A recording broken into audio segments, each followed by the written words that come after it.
Have you ever wondered what it's like being a part of a NASCAR pit crew? Just to have the opportunity to try to make the Daytona 500, it was like a dream come true. What about what it's like working with artificial intelligence in the United States Air Force? Through artificial intelligence, we're actually able to do pretty incredible emulation of what we know our enemy might look like or might do. Or what it takes to pursue a career as a professional mascot? If you want to be on the level of a professional, skydiving is one of the things to check off. That and so much more. DC superheroes crush local businessman. If you want an unbiased story, oftentimes, I can't say every time, you can trust local news, your local reporters.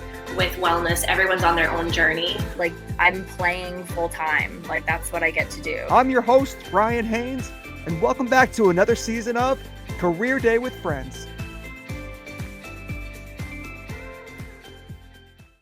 Hello there, listeners, and welcome back to another season of Career Day with Friends. We are on to season 2, just wrapped up season 1, and our guest today is a real grease monkey who's a NASCAR diehard. He attended the NASCAR Technical Institute, and he began working for Reaume Brothers Racing in 2018 as a shop mechanic and tire carrier. Most notably, he worked on a crew, I'll clarify this with him, that was in the Daytona 500, I believe. And he was also in Mrs. de Aguiar's Portuguese 1 class with me in high school, him a freshman and me a senior. So that tells you how serious I took my education back then. Please welcome to the show, Mr. Sean Kenyon. Sean, How's it going? how are you today, man? I'm good, buddy. Thanks for having me on. Oh, no problem. Thanks for coming on. I really appreciate it. So basically the premise of the show, I'm just going to ask you a series of questions. Mostly about your time. Is it Reaume? Is that how you pronounce it? Reaume. Reaume. So the E is kind okay. of silent, yeah. I'm throwing on some like French accent here for him. That's all good. I might sprinkle in some questions about your beloved Texans. I know you're kind of a rock and roll head. The Red Sox. A few other questions along the way. But what do you say? Okay. You ready to rock and roll? I'm ready, man.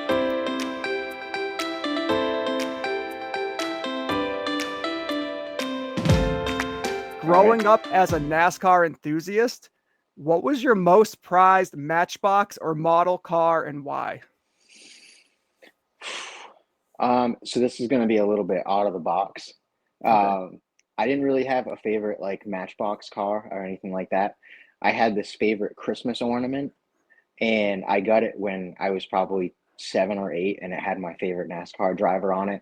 And I even had one year, and I think it was 4th grade, we had to write a report on like a Christmas tradition that means a lot to you. And I chose this one ornament that was my like absolute most prized possession.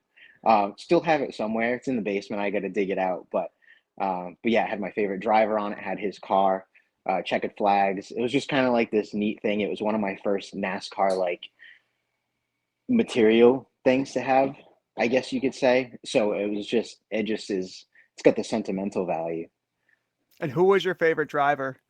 So my favorite driver is Bill Elliott, who retired now a handful of years ago. My first race memory came from one of the Talladega races in 1997. For some reason, we just had it on TV, and my brother chose the rainbow car of Jeff Gordon, and I chose the McDonald's car of Bill Elliott, and it just ended up sticking for the rest of my life. He wrecked in the race, so that wasn't cool, but from that day on, he was my absolute like icon. Do you remember who won the race? I don't remember who won the race. I remember he that. got in a crash. The crash that he was involved in was him and Dale Earnhardt. I don't remember how it started, anything like that. That's the one memory I have from it, was his car up against the wall. Oh, and Earnhardt gets there. Elliott hard in the wall. Major crash here on the front stretch. A car upside down. That's Bill Elliott. And Dale Earnhardt was on his side as he came down through the tri-oval. Right. NASCAR livery of all time for you? So it's going to have to be a Bill Elliott paint scheme. Yeah. He drove, I think it was 2003 in Charlotte. He had a Dodge Viper paint scheme, and the whole car had scales, and the headlights were yellow like snake eyes. I think he only ran it 1 or 2 races that year. And actually, side note, when I still lived in North Carolina, I had went to a flea market with a couple of my buddies that I had met down there, and they know I'm into like the 1/24th scale collectible cars. And so I'm looking for anything Bill Elliott related, couldn't find a single thing. My buddy's like, "Hey, there's a box that doesn't have any writing or decals or anything on it." I opened it up, and sure enough, it was the Dodge Viper scheme that he raced What? that year. And it was like $15 or something ridiculous. And I'm like, dude, I have to have this. So right now, that is my most prized collectible car, even though like it's not autographed or anything. It's just, you know what I mean? I didn't think I'd ever be able to find the actual car that he drove. So yeah, that's my all-time paint scheme. Favorite racing movie of all time? I mean, just I have to say Talladega Nights, just because like the whole aura, and like after racing at Talladega, you can kind of like, I don't know, it just fits.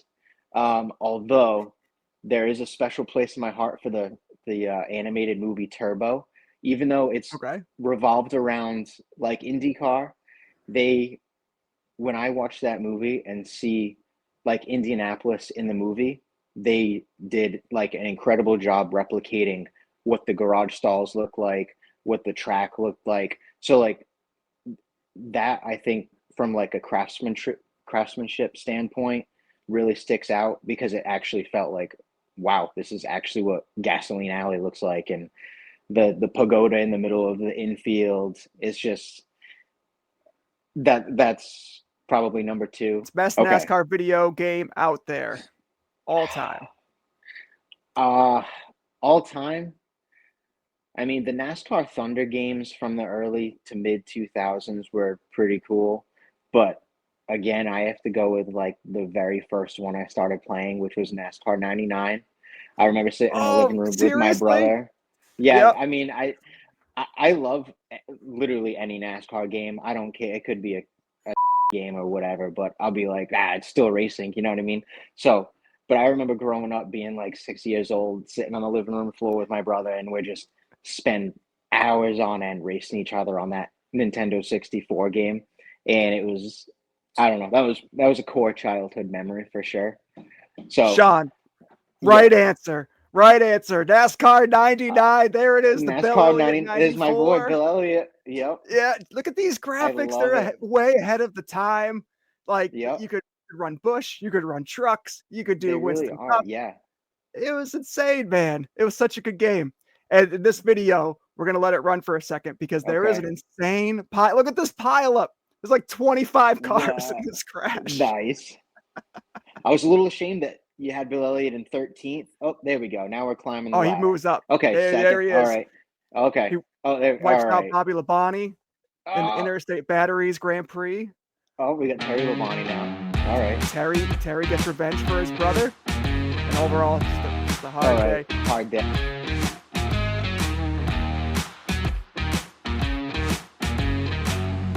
Hey, So but hey, that was the right answer. NASCAR 99. I like the PC I love game it. Okay, I best. didn't play that one on PC. All right. I didn't really, at the time, I did not have a computer. Yep. So we had to go to my brother's friend's house, who was a little bit more well off than we were, and like Mhm. try to take turns.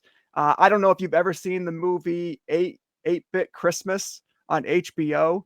I It's don't about think kids so. trying to play like Super Nintendo, and they couldn't get one, so they Okay. had to go to this rich kid's house to play it. That was like me for NASCAR 99. I had to go to the rich kid's house. I had to wait my turn. I got like one race. So Nice. that's my memory of NASCAR 99. All right, so let's get into some questions about your career. That's why you're here. Okay. So you spent a year at the NASCAR Technical Institute. Mhm. Can you talk about what the process was like getting into that program, how Mhm. rigorous the program was, and then what it kind of takes to be noticed by a team? Like, how do you end up with a team ultimately? Fairly simple. Like applied, got in, decided to pack up and move January 2017. When you go to that school, it's, I don't want to say mandatory, but you have to do the core curriculum first, which is the automotive portion of it. And then after that, you can add on your electives. So they had Nissan electives, Ford, and Dodge, along with the NASCAR. I didn't do any of the other ones. I was strictly there for racing. So Mhm. after I finished the automotive program, the NASCAR portion was they had engines class. It was all hands on, So we would build racing. We would disassemble engines, reassemble them, and then if you were one of the top couple students in the graduating class, you would do this thing called spec engine. So I was lucky enough to do that with my buddy Connor, where the engine that him and I built, just the two of us, actually got put into one of the NASCAR K&N series cars, Oh, which is wow. pretty cool. And we got to hook it up to the dyno and see how much power we were making. And it was cool because, it was only a handful of kids every year that could get the hands-on training with an actual race engine. I would say, looking back, NASCAR teams don't weigh it too heavy. It's kind of like if you did well at the school, it doesn't necessarily mean you're guaranteed a job. But they Right. do reach out. They do have affiliates with teams to where teachers can recommend like their best students to people that they know, and it's kind of more of like a word of mouth, so to speak. So I had this one teacher that referred me to Joe Nemechek. Um, and I got in at first before I'd even graduated. I was volunteering with Joe Nemechek's truck team for about a month and a half or so before I ultimately landed with Reaume Brothers Racing.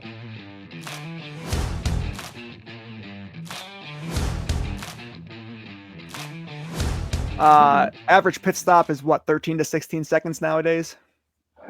For a good truck series team, I'd say probably around 13. We were more in like the 17, 18-second range. Like if we were at 17, that was good for us because I mean we were just a group of guys. Half our pit crew was just employees of the shop, you know what I mean? So it was the Right. only time we got to practice was, hey, you want to like skip lunch today and let's jack up one of these cars and just throw a couple tires on. Is there some kind of like conditioning standard that you have to meet or that teams want you to meet? Are there like dietary changes that you need to make? How much does that exist in that line of work? We we didn't have like an actual pit crew department.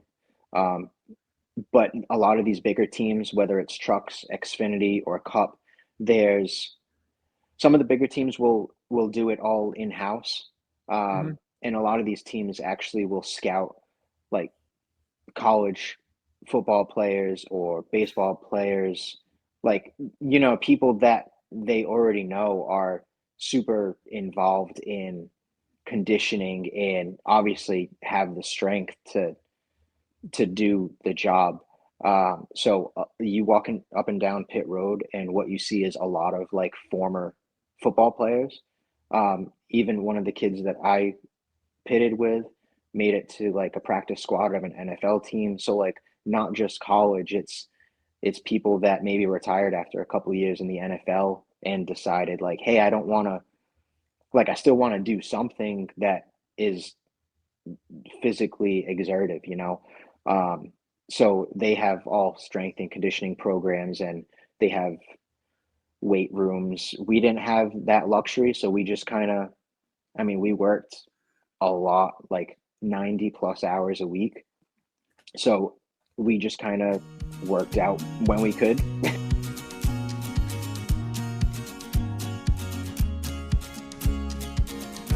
But yeah, I mean, a tire can weigh anywhere from 45 pounds roughly if it's for a short track.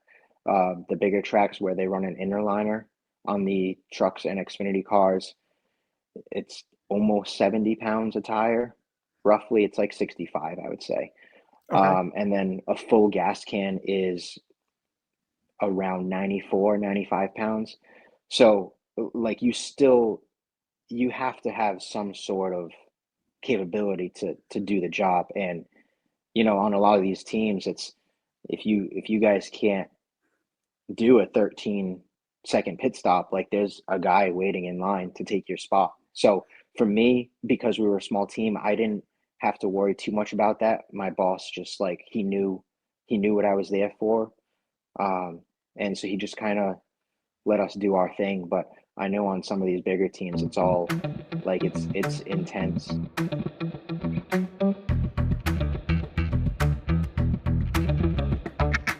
You guys traveled.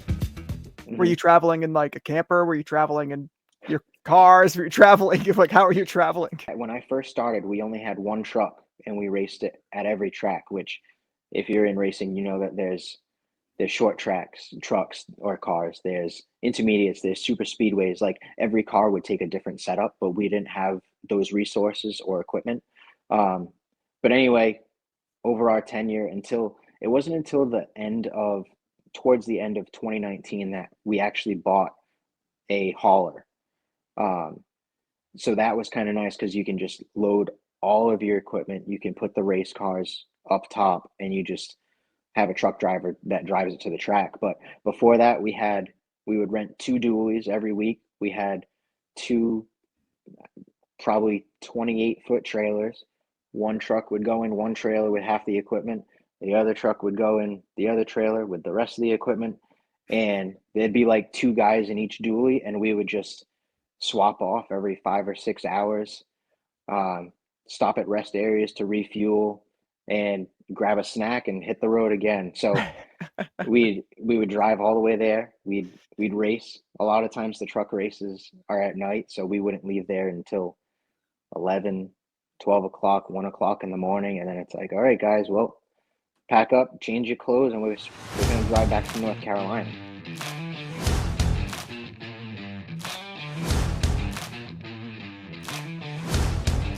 I haven't been down to the new shop that they have, but I see pictures and the equipment and the haulers that they're bringing. It's just, it makes me so happy to see the investment that is taken, because like I was there at the beginning when we were in rough shape, you know?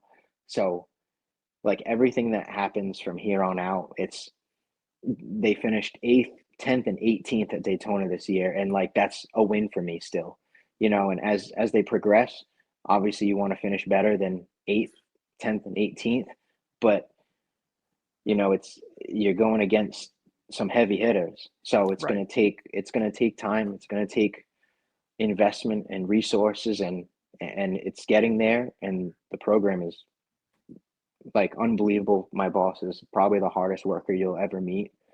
So just the involvement that it takes, like I said, it just makes me so happy to see some of these finishes that they're getting.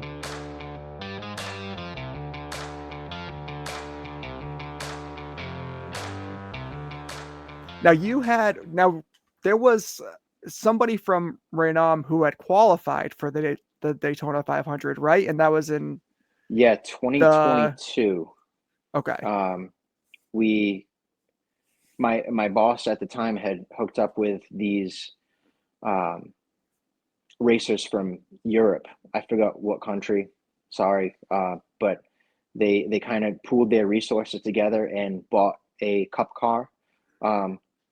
The NASCAR has gone in the Cup Series to what they call the next gen, to where they wanted to make it more accessible, I guess you could say, and uniform, to where all the noses and tails and spoilers, like all the parts came from certain suppliers. So you weren't building them so much in-house.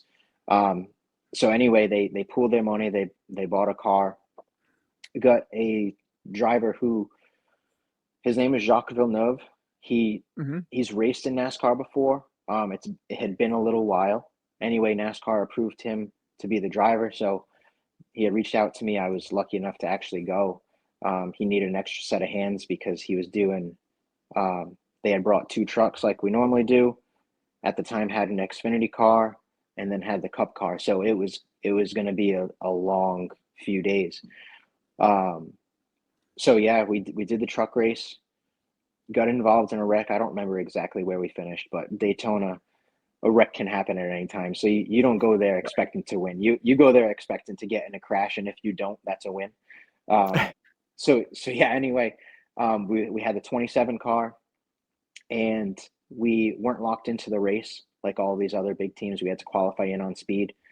I think we started 40th, I don't remember exactly if we did, but I'm pretty sure we started 40th and kind of hung around in the back, ended up finishing 22nd, which, Wow. 22nd at the Daytona, like just the fact of being able to make it in the Daytona 500 meant something to me.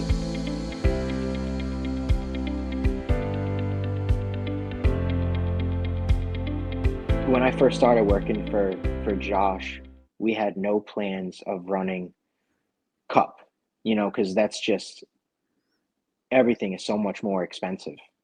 And just to have the opportunity to try to make the Daytona 500, it was like a dream come true. So 22nd for me was that was crazy. And to be there pre-race and see all of the events that sort of go on before the race, and the stands are the most packed that you'll ever see.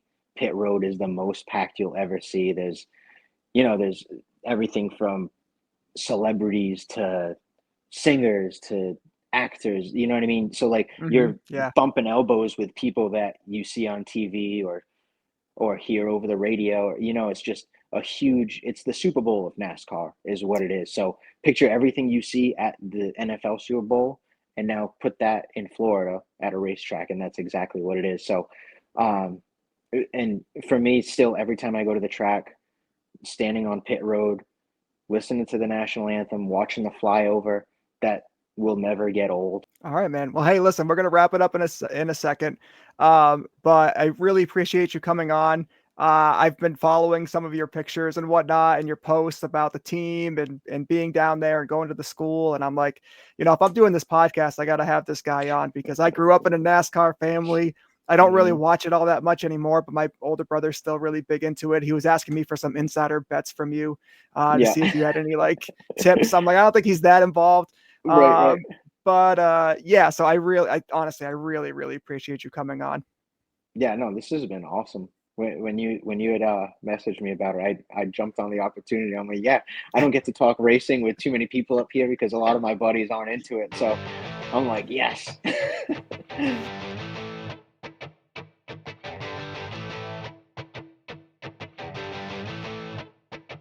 All right, so this is how we're gonna wrap it up. I got a couple of random questions here for you, kind of rapid fire. All Red right. Sox over under 84 wins this year. My gut says over, but not by much. Okay. All right. You think like 86, 87, I'm somewhere thinking around probably, yeah, 86. 86 will be my number. I could see that. How many years until the Texans reach the Super Bowl? Oh God. I was hoping this year, but then we had some injuries and that kind of dissipated. So I'm going to go with 2 years till they make it. So what, in January of 2027 or February 2027? Actually, no, because that would be, oh no, yeah, that's what I'm going to go with. February 2027, they'll make it. Most inspirational rock guitarist and best rock band. My icon would either be Steve Harris, who plays bass for Iron Maiden, and Cliff Burton, who was the original bassist for Metallica. Because playing bass, I don't really like pay too much attention to the guitarist, but yeah, Cliff Burton and Steve Harris would be my favorite bassist. So favorite band, that's kind of tough. I have a 3-way tie right now between Die Artist Murder, who they've been probably my favorite since I graduated high school. So I would probably have to put them number 1. Number 2 would be Lorna Shore, who I've been listening to now for probably like 5 or 6 years. And now they're like actually starting to take off. And then number 3 right now would probably be Brand of Sacrifice, who, again, all these bands are like real heavy. So if you're not into that type of stuff, then I wouldn't recommend it. I'm putting you on your spot here. All and right. I don't even know if boy. you have this skill set, but I want you to give us your best send-off in Portuguese from Mrs. God. Diaguiar's class. Come on, tap into it. All right. Let's see. Até logo, até amanhã. See you later. See you tomorrow. That would be my best thing, which I don't know. Maybe I'll see you tomorrow. But That sounds good. That's perfect, man. I'll cut it right there. Nice for old work. time's sake, I guess that would. Boy, you did really put me on the spot with that. Holy cow! That was pretty Nice. good. I wouldn't have come up with Nice. anything. I had learned crap from that No? class. So no, I'm also not Oh, man. Portuguese. It was really just to get an easy grade in senior year of That's high true. school. Yeah, that's true. I hear that. There were a few seniors in that class, actually. We had too There many. were- Too many seniors. We had Yeah. like 8 of them or 6 of them or I know. something. I was gonna like say it that. was probably half the class. It It felt was like a little all weird. seniors and all freshmen. It was only seniors and freshmen. It There felt wasn't really in like between. 18 with 14-year-olds in my class. Yeah. Being like, yeah, I I'm bet. here to learn. Let's do it. Reaume Brothers Racing will field 3 full-time entries for the 2025 Nascar Craftsmen Truck Series season. On Thursday, January 9th, RBR revealed its acquisition of the number 2 from Rev Racing. Its newly formed number 2 Ford F-150 entry will be fielded alongside the number 22 and 33 entries for the entire truck schedule this upcoming season. While the drivers of the truck entries remain to be determined, the team confirmed in mid-October that Frankie Muniz will drive the number 33 Ford entry for his first full-time truck campaign in 2025. The 2025 season will mark RBR's 8th consecutive year participating in the Truck Series. This past season, Lawless Allen piloted the team's number 33 Ford entry full-time, the number 22 Ford on a full-time basis, where the entry was split between 9 drivers and the number 27 Ford part-time. Through a combined 250 starts, RBR entries have achieved 2 top 5 results, 4 top 10 results, 3 laps led, and an average finishing result of 26.5. If you enjoyed this episode, tune in every Thursday on Spotify, Amazon Music, and Apple Podcasts at Career Day Friends Pod. Video recordings are available on our YouTube channel. And while you're at it, like and follow our socials on Instagram and Facebook at, you guessed it, Career Day Friends Pod. If you're interested in sharing cool stories from your own career and want to come on the show, please reach out to us via email at careerdayfriendspod@gmail.com. Share these great stories with your friends and family. These people really deserve it. And thank you so much for listening.